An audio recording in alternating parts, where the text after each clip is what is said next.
welcome to another episode of the Engaging Virtual Meetings podcast. Hey, if you're listening to us on social media, make sure and hit the subscribe, share, like, or comment button.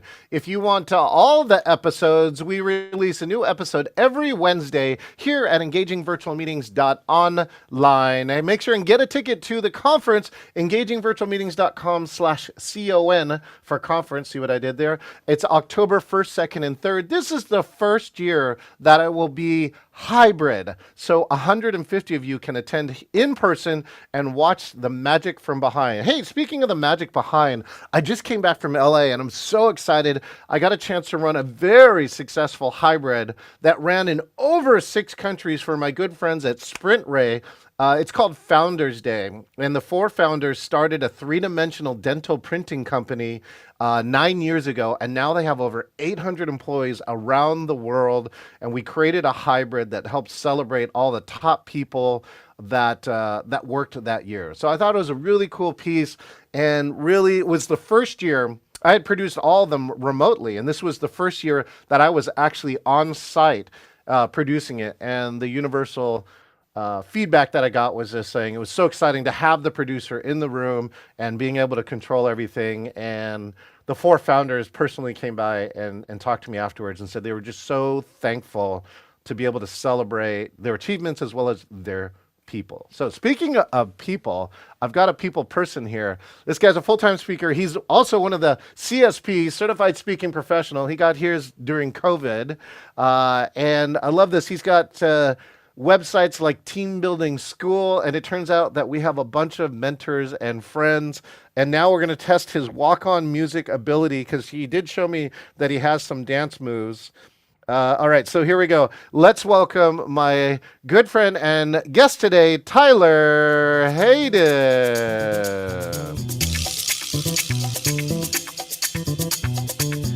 Break it down. I love my walk-on music. I'm feeling it. I'm feeling it, John Chen. I'm feeling it. I'm feeling like we are in the same room. Okay, wait. Then we gotta play this one, right? This is the, and here he comes, Tyler Hayden.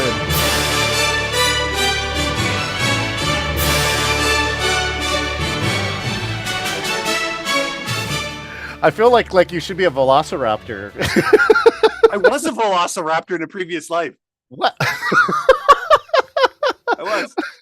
Now I'm just some 6'5" dude from Canada. Plays games with rubber chickens. Rubber chickens, right? Okay, what's the best game you've ever played with a rubber chicken? I do want it. And look, you have like I play Flip Me the Bird. This is my favorite game to play with a rubber chicken. Flip Me the Bird. I love the name. And people have to say one thing about themselves. You flip them the bird. If they have the bird, they say the thing about themselves. You can craft it and have them say something related to a question that's important to you towards your, business development project, whatever you're working on. Yeah. Flip Me the Bird. And it's funny. Thank you so much for that. The one that I got, I think it actually was from Jim. It was a screw rod. It has wing nuts, right? It's wing nuts. You got to take the wing nuts and put it across the screw rod. And there's like, yeah. All you can do is say nuts and screw like all day long, and everybody is giggling the entire time. You know what's really fun after that one is that after they've done that action, you go macro, and then you get them to thread a needle. It's so hard. So it's micro macro. It's so hard. I've never done that. Okay. Yeah. Get them to try to thread a needle at the end because they're so used to like cranking on the screw rod, and then it's like. Tyler, I feel like it would be great to rename that as the biathlon. Because you know what? Because only, what is it? I don't know. Who invented the Nordic or the Canadians? Right? To cross-country ski to somewhere and then try and shoot a bunch of targets. Right. Exactly. Who does that? Apparently the Nordics do it really well, right? People with a lot of free time in the north, and they're trying to kill squirrels. It's like the precursor to the TV show Alone, right? When you're alone, you do weird stuff, John Chen. Okay, well, speaking of precursor, do me a favor, Tyler. Yeah. Take a moment for my friends who don't know you. Okay. Tell us who you are and what you do.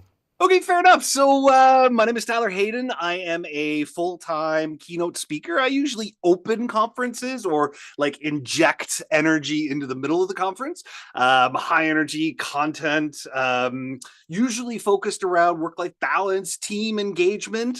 Been doing that for 28 years. I started speaking when I was fresh out of university. I couldn't get a job on the East Coast, so I thought I'd work for myself, and I would open an Outward Bound styled company. People thought I was funny.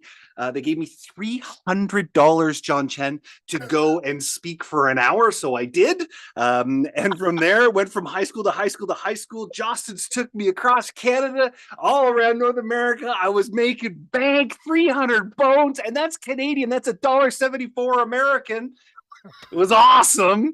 And I loved it. I loved being able to share. I loved being able to watch people laugh, have a good time. So, and then from there, just grown and developed. And I've written 28 books. I've traveled and spoken internationally. A couple bestsellers, couple not so bestsellers, more not so bestsellers than bestsellers. But each one kind of helping to help people to move their people needle in a more positive way. So yeah, that's been my path. I was also a town councillor for the beautiful historic town of Lunenburg, Nova Scotia.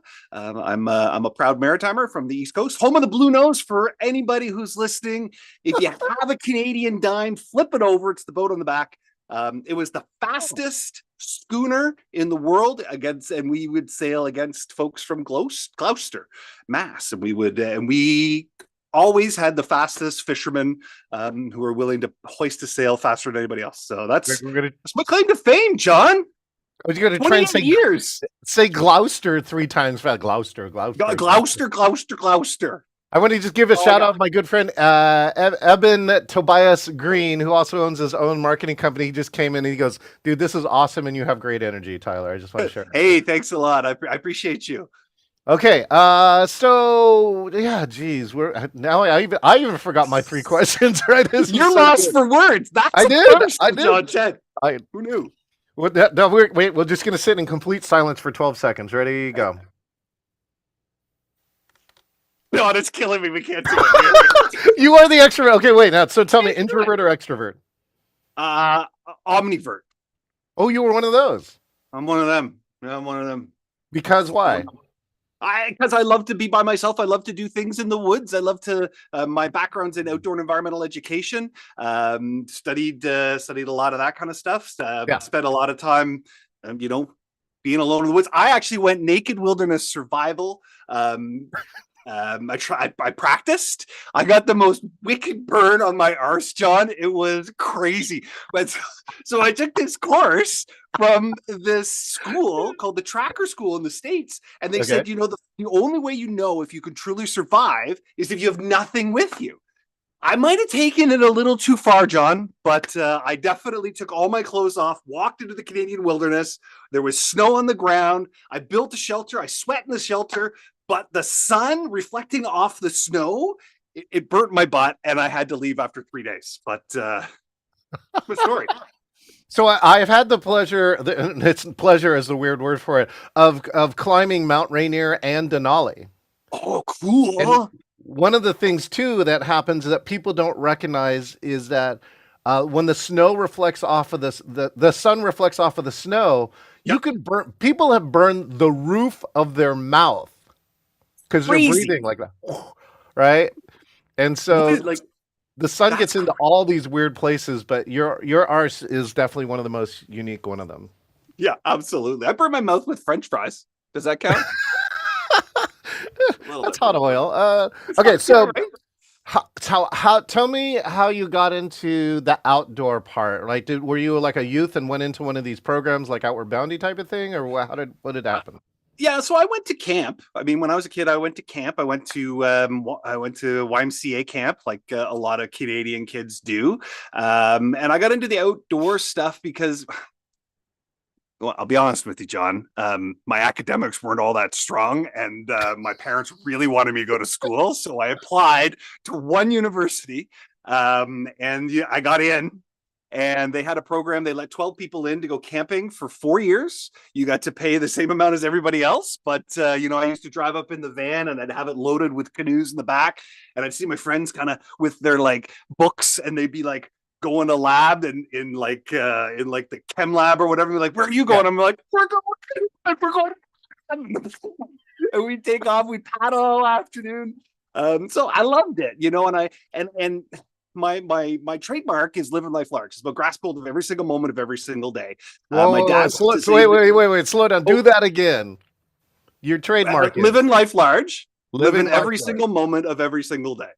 Okay, go. You can write it down. You can write. You were at TED Talks for the last little bit, so you got lots. There's another little. I told you, like, I'm full of catchphrases right now, Tyler. Boom, well, there's another one for you. And the whole way. So my dad was permanently disabled from the point at which I was in grade 2 until he passed away. He passed away when he was like 59 years old. Mm-hmm. And what it taught me was that, you know, it's about grasping hold of life and really getting involved, doing things you're passionate and you love. I'll never be the richest guy in the room when it comes to, you know, my wallet, but I've been filling my life with experiences, and university was just one of them. You know, one of them that I think it's about having a good time. It's about making sure that you're feeding your soul, you're engaged with yourself, and we're going to talk a bit about that stuff because that's your specialty. And just like how do you get people engaged? How do you get excited? How do you keep them focused? And I learned at a very young age that it's very idiosyncratic, and we'll talk about some of those things maybe a little bit later. Now people are going to be like, they're going to be like, "Ooh, maybe I should listen. Maybe I should stay. Maybe I shouldn't scroll. Maybe I should pause." I really want to hit this part though, right? Which is, Tyler, you shared, and thank you for sharing, right? My academics weren't so strong. And I really want to kind of get on the, you know, some of our good friends on the neurodivergent side or whatever it is, right? It's saying, like, academics is only good for like a thin kind of group of people. And I hope this outdoors and this other part help you discover some of your gifts, as you can well tell. Like my friend Evan doesn't usually say anything here when he's watching me live, and you know he's just coming out here and he's just saying that when you as a speaker can harness the energy on stage, right? And that's a thing. That's a thing that and most people don't have this thing. So I'm just curious with you. It's like, what helped you discover whatever your gift was, and that it just wasn't in the classroom, and you don't have to feel bad about it. It's just like that. I just don't fit the classroom, right? Yeah, no. So I was the kid, like I spent a lot of time in what they called the seminar room. I was the kid that acted out. I was I was a tub of, they called me tub of lard. I couldn't read till I was in grade 3. I have attention deficit disorder. I'm a survivor of sexual abuse. I've got my bumps and bruises, right? But when I was in class, I was like that energy thing, right? And I ended up in remedial class. I had a lisp. I used to talk like this. So I went to remedial class, and I couldn't do math. I couldn't read. And in grade 7, I had the most amazing. And actually, he's who I dedicated this book to, Mr. Gaynor. Mr. Gaynor. All of a sudden, somehow in grade 7, I went from going to the remedial classroom to get extra help to all of a sudden, Mr. Gaynor saying, "Actually, you're exceptional." And I'm like, "Come again?" And he's like, "Yeah, no, actually, you're exceptional." He said, you've got a different type of exceptionality than the other kids. And he said, "Let's start to explore that." So the next thing I know, I'm going to like these drama camps, and I'm you know, I was always doing sports and stuff, and I'm up on stage doing these things, and then next thing I know, I'm on stage doing a speech competition, and I won the speech competition telling the story about how from my perspective, I was in my mother's belly, so it was the point at which I was conceived until I was born, and I was looking through my mom's belly button. I'm in like grade 7, doing stand up in school, right? And I was, you know, I got kicked out every year of class. Even in my 4th year of university, I was kicked out because I just had this unbridled energy. And what I learned a couple of years later, my ex-wife, she was taking her second master's degree on multiple intelligences. And when I learned about Howard Gardner's multiple intelligence, I was like, this makes so much sense, John. I'm like, I know, like, I'm a visual, like I paint and sell art. I'm kinesthetic. And so what I realized is that when I was when I was in school, Yeah. I was able to succeed when I could have my intelligences be at the forefront of my learning and at the forefront of my engagement. And I was like light bulbs, right? Just started shooting off all over the place. And what made so much sense is that I was doing that with my clients because I had my business at that point, and Yeah. I was realizing that if I was working with accountants, I do it one way, or I'm working with police officers, I do it another way. And that's what creates the engagement. That's what creates the anyway. That's my soapbox, John. Don't get me started on the soapbox. We don't have enough time. We're gonna make time, Tyler. Right. You know what? That's like there's the one thing, right, that equalizes all of us. Mother Teresa, Yep. Bill Gates, right? Whoever, Elon Musk, you, Tyler, and me. All we have is the same 24 hours. That's it. That's That's it. But it. if you have ADHD, it's 24 times 2 because things happen way faster. It's fast. It's I got asked to do a painting for a book and because I'm neurodivergent, I have ADHD, and it was this book on neurodivergence in the workplace, and so I painted a picture of a squirrel in a Superman's outfit, with the whole cheek filled like squirrel cheek. And I just think it's a superpower. At the end of the day, we can do 28 things at once, none of them to completion, but eventually, if we manage ourselves appropriately, 28 things will get finished. Well, It's that's like just 20, yeah. 28 books is like that too, which is the ability to if you learn how to harness it as a superpower, you can do things like because there are other people that's like I'll never write 28 books. I don't even think I have enough content to write one, right? That's it. But it is a superpower if you learn how to harness it and you bring it all out. You'll love this fact. So they came from TEDx Portland. I came this weekend from TEDx Portland, and one of the speakers said that 90% of the brain pathways are determined by the age of 5. By the age of 5, and so right, and so you go through, and this is why supporting early childhood anything is so important, and I love the part that you shared of this teacher, which is like, even if you get, pathways messed up sometimes by the age of 5, one of the key parts in there is a caring adult. Right. If you can get a caring adult in that first 5 years of your life, whoever it is, even if it's not your parent, it's somebody else, that's what changed, right, the paths of even people 100%. who have had some challenging things. So, 100%. that why do you think your teacher, right, saw this inside of you or has this approach? Do you have any idea? I think he just really wanted me to shut up for a while, and he was like, I mean, who's getting like, what do I do with this guy? He's driving me insane. I'm going to send him to enrichment.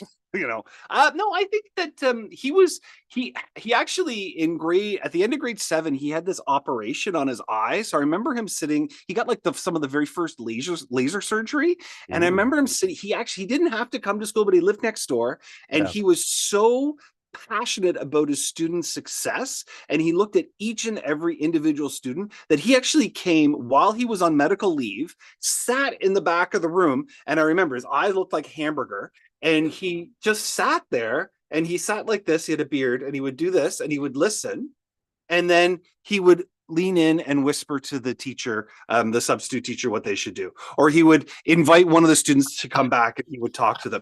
He was so interested in our success. And I think that's the key. I mean, it's about being interested in our success. Whether you're a manager, whether you're a teacher, whether you're a parent, you want to be interested in young people's success, right? You want them to achieve things that make them happy, because life's too short not to be happy. Yeah, no, definitely life's too short to not be happy. There's plenty of reasons to not be happy, but there's also so many reasons to be happy that if you're not happy, right, the one thing you can control is your ability to be happy or focus on or do things that do make you happy. All right, so it's like logotherapy. It's like what Man's Search for Meaning. Have you read the book Man's Search for Meaning? I mean, that's what it's about. Sitting in Auschwitz or like German concentration camp and being in control of what's happening in your mind. Like that's what you have control, and you can control that space, and that allows you to be successful. So now take me to this part, right? Which is Tyler probably has a successful outdoor team building business. You're used to dealing Yeah. with people in person, right? And then March of 2020 happened. So talk to me about what happened for you from that point on. Well, it was really exciting because I got to talk to so many of my event planners who said, "Tyler, this is amazing. We're shut down. We're closing off the all the engagements we had, but we can't wait till things open up again. You're first on the list because we know we're going to want people to get back together." Oh, that's nice. So, well, it was nice, but over those 2 years, the bank was still very interested in their mortgage payments. So we had to shift, like we had to do something. And actually, just before the pandemic, I wrote this book, which is The Business That Cared, and it was kind of my like Bible on team building. And it went through Multiple Intelligence by Howard Gardner, looking at how teams work, and it gave like there's like 100 and some odd different activities that you could do in order to engage your team in person. That's what I wrote. And it came out like a couple months before COVID. Let's talk about bad timing for launching a book. So then during COVID, I thought it'd be kind of fun to write a new one. So I wrote, of course, the book that I should have written first, which was Virtually Engaged, which was how to build team building and how to do engagement online. And I did a TikTok challenge, which I wrote this book in 7 days. So I did every day I wrote for 7 days, and I ended up with a book that is 160 or no 140 pages long. Right? It's again, I don't write War and Peace.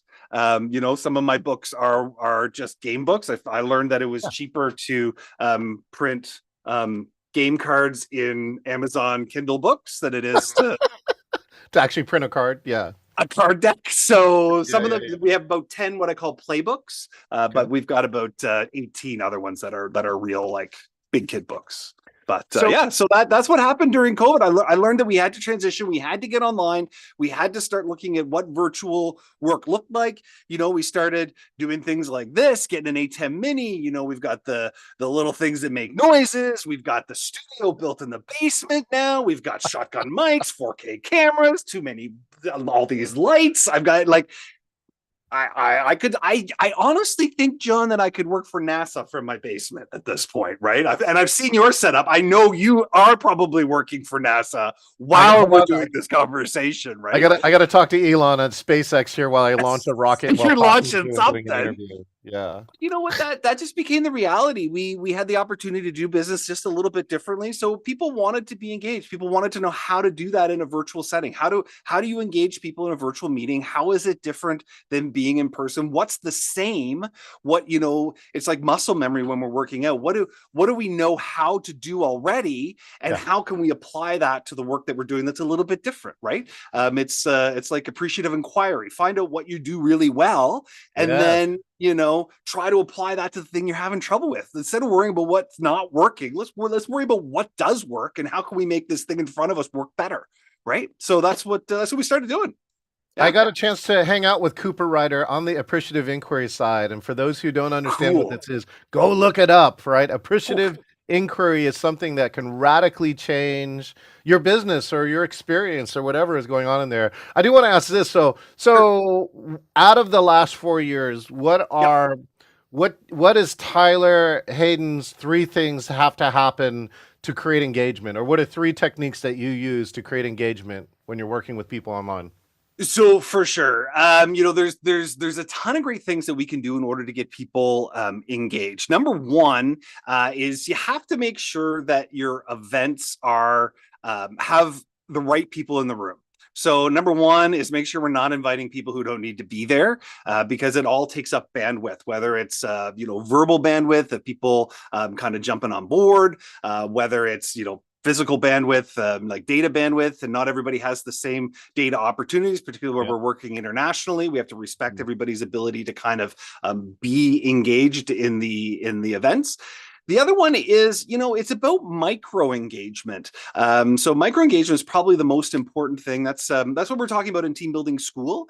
So I'm launching a thing called teambuildingschool.com, which is an outcome of the pandemic as well. And micro engagement is about, I believe there's 3 different types of team building. There's fun, fast forward, and fix. And there's professional development and then and development that happen.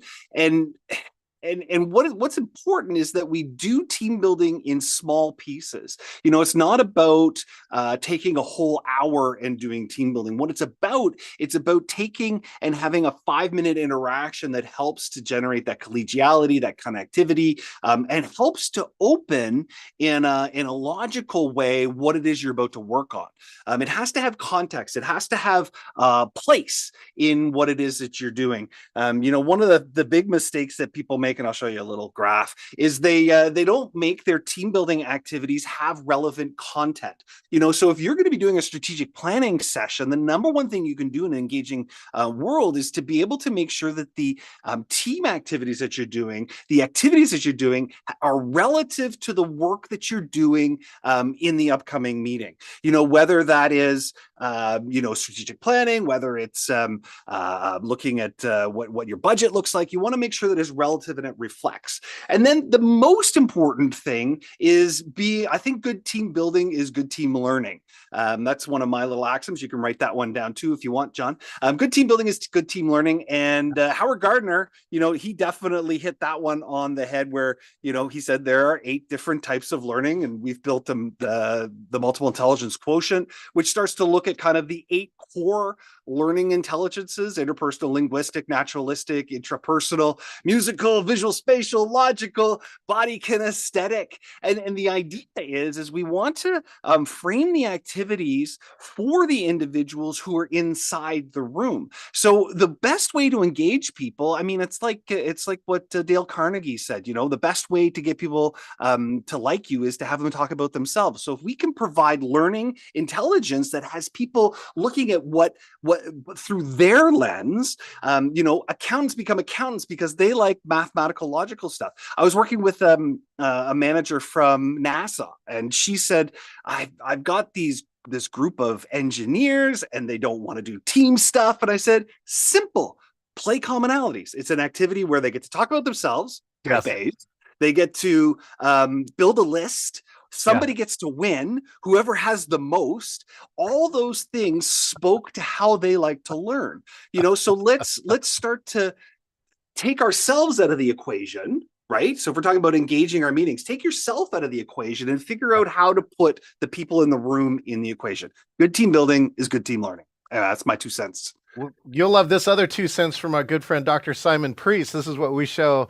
And so that small little bits of team building is what we call self-facilitation.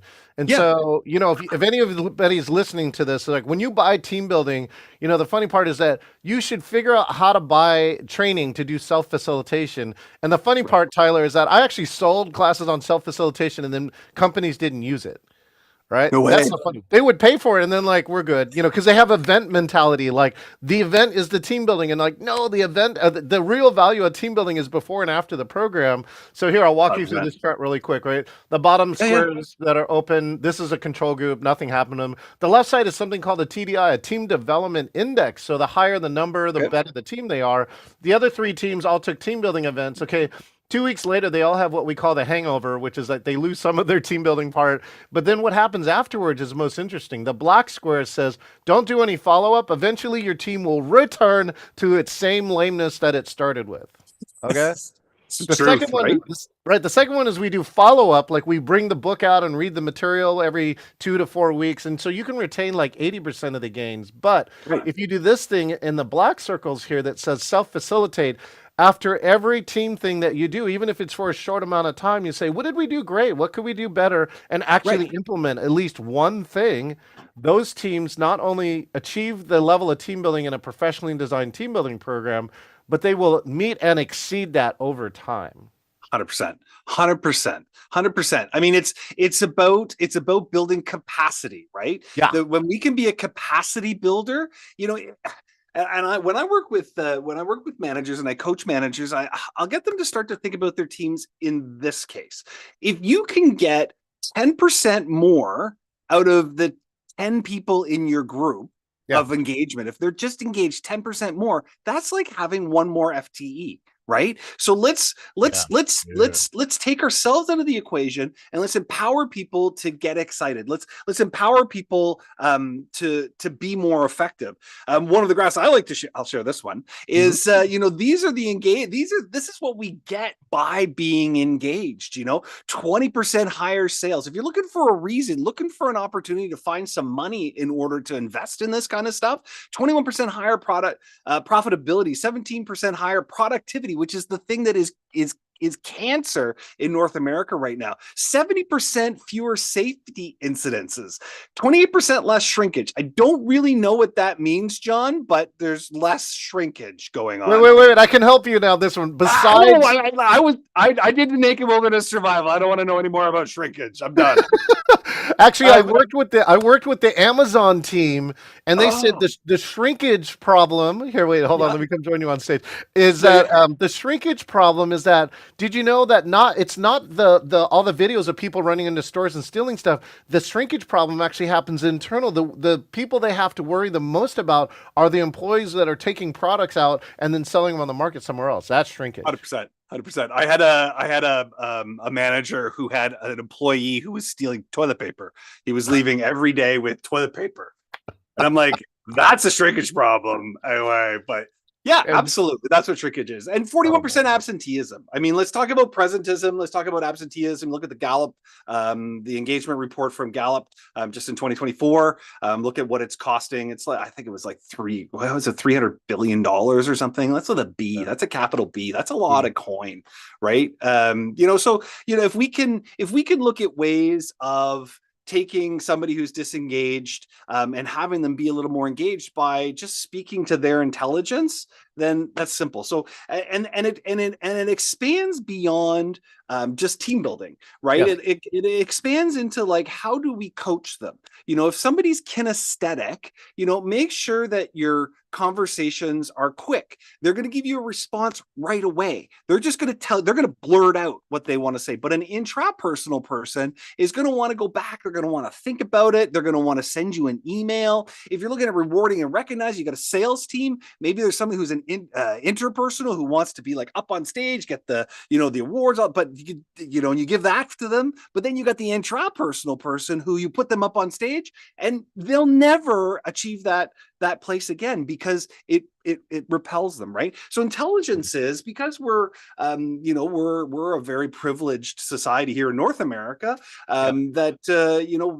we've spent so much time in school that it actually frames and wires us in how we want to be managed, how we want to achieve. The managers that we like best are typically able to manage us the way we want to be managed. And 70% of the reason why people leave is because they hate their manager. They hate their manager. Yeah, people don't leave jobs; they leave managers. They leave managers. That's it. So let's retool how we do this management thing, how we engage people.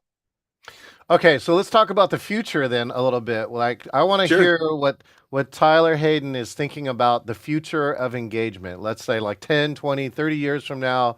What do you have a wish of something that you see, or like some technology or something? What do you see in the future of engagement? In the future? Yeah. So I think what's going to be really interesting is I think that we're going to be seeing a lot more social part of engagement. I think we're going to see people longing for things that they missed. I think that we're going to look. Everything comes around, right? So it's going to go and it's going to be like, oh, let's do this really cool vintage thing, right? And we're going to be making Jello molds together, and putting marshmallows in them, right? Like we did in the 70s. So everything's going to come back around. What I see for the future of meetings, I think that we're going to move engagement into stuff that can be done strategically, like a sales meeting or just a content dump is going to be done electronically.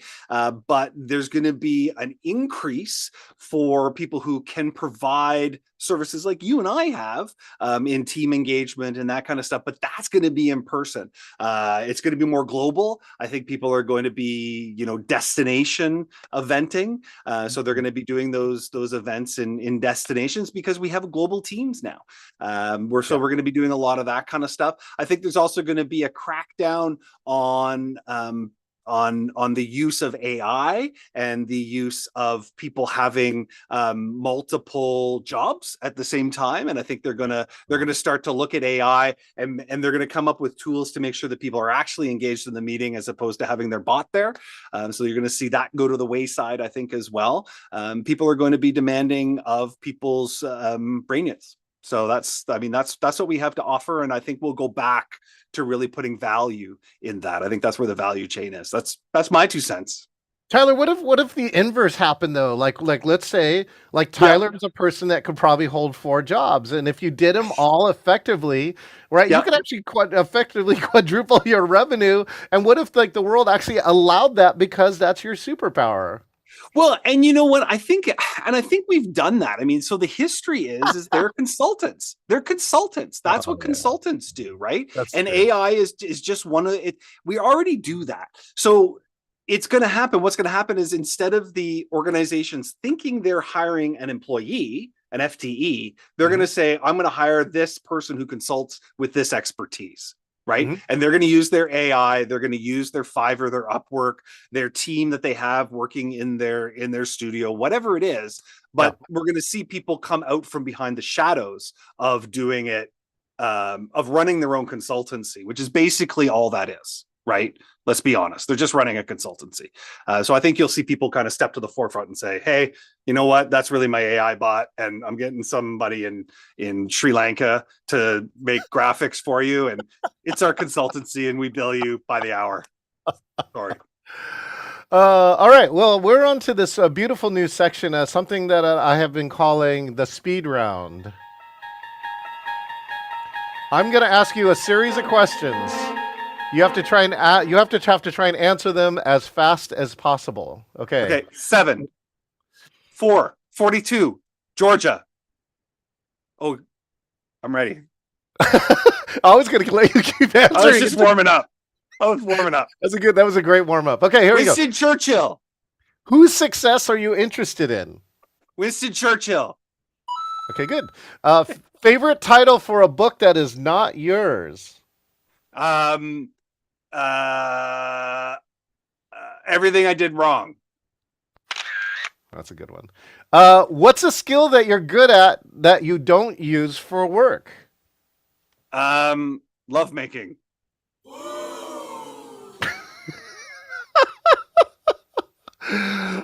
Favorite movie? Princess Bride. Oh, of course. I don't think that's what you think it means. I just begun. I haven't even started. Okay, favorite microphone. Sensor. I use those too. Let's see. Best coaching question. And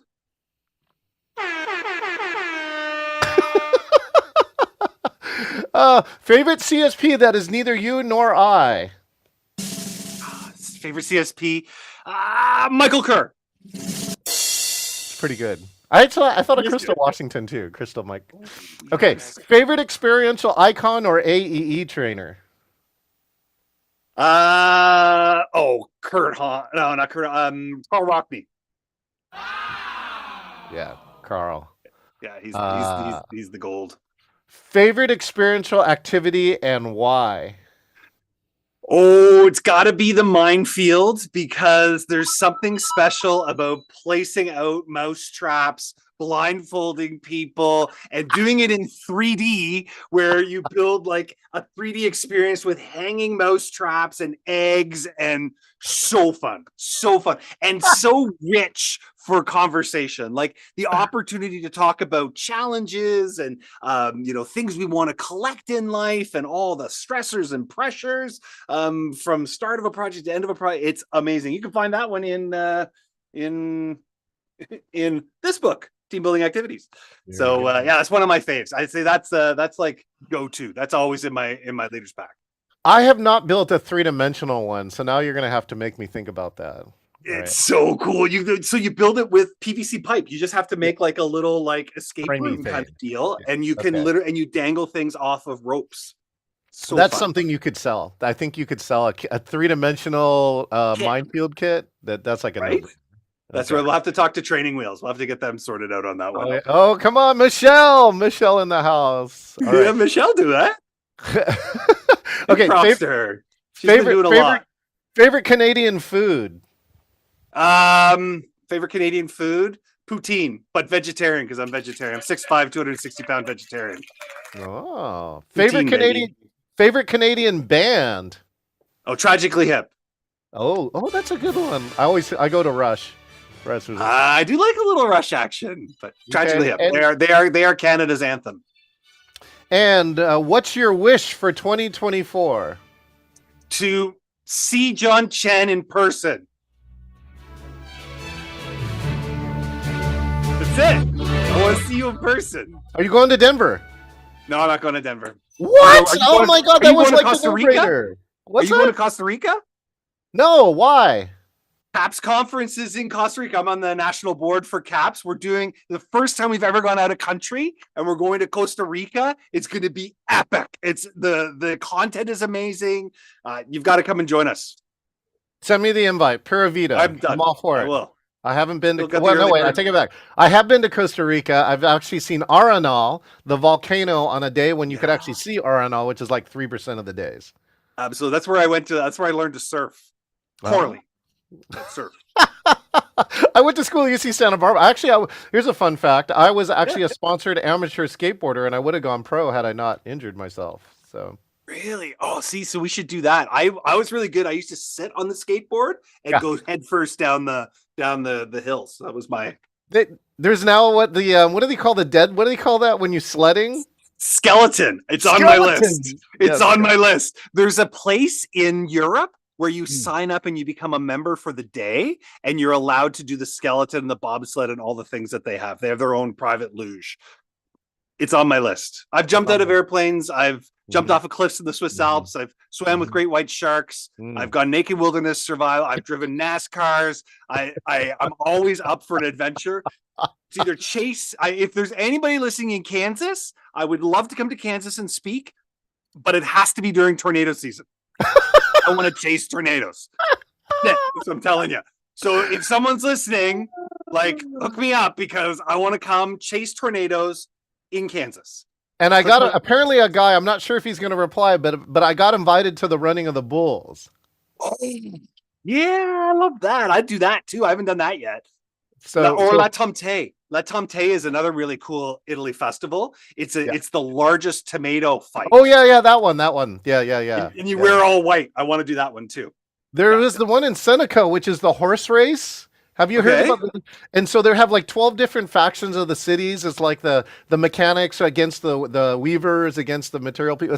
So like they were all factions of the city, and there's all this corruption, and there's this random horse race, and whatever horse wins, that faction wins like special privileges for a year. And I heard it's like one of the best Italian festivals of all time. So I want to check that one out. I like that. See, I'm learning things, John.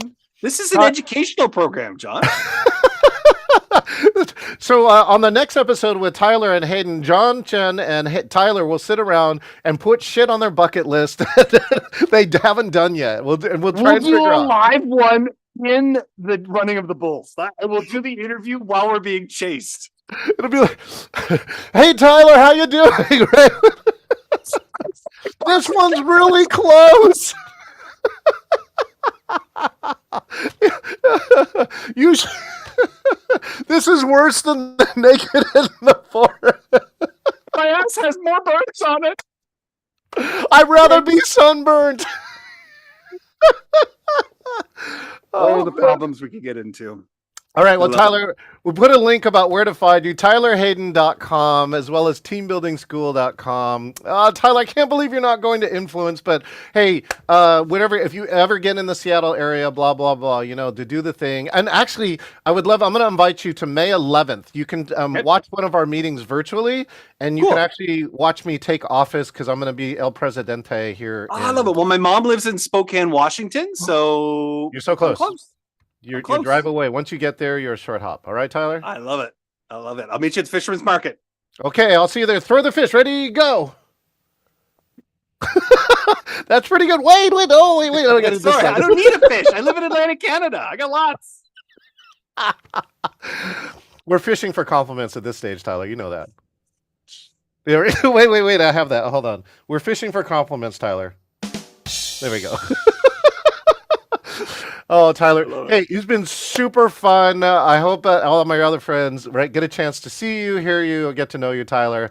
Thank you so much. And hopefully now I'm going to see you in Costa Rica. Pura Vida to you.